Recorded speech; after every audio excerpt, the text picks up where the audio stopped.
So you bought a Bevall utility. First things first, inserting your blade. These are the only two blades that this is really designed for. This is a trapezoidal box cutter blade, and this is a rectangular razor blade.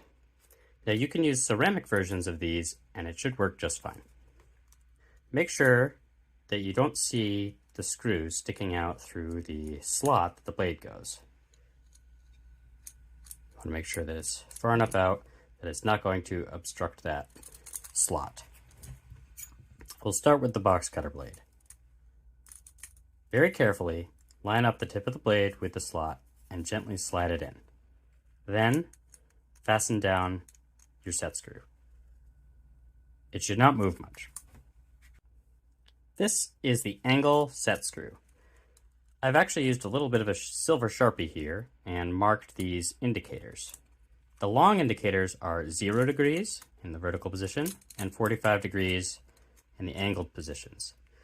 The small marks on either side are 15-degree increments. So that means if it is set one click away from the 0 mark, that is 15 degrees. Same for the other side. Pick your angle, and then make sure your blade is inserted.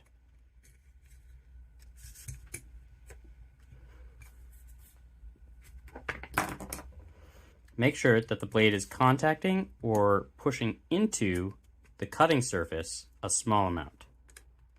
Tighten down your set screw. It should not move at all. And then make your cut. And you'll get a nice, even cut.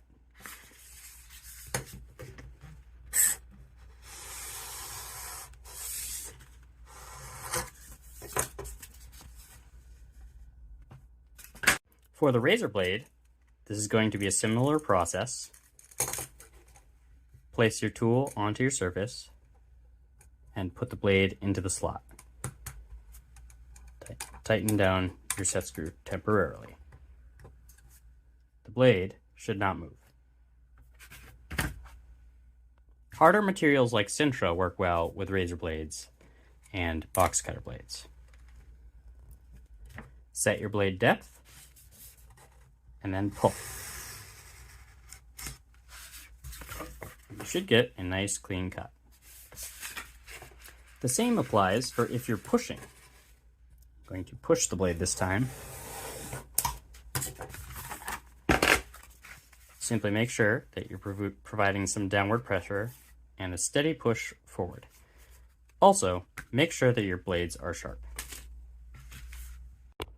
For safe storage, loosen the blade, push it in so that no sharp portion is showing, and then tighten it down.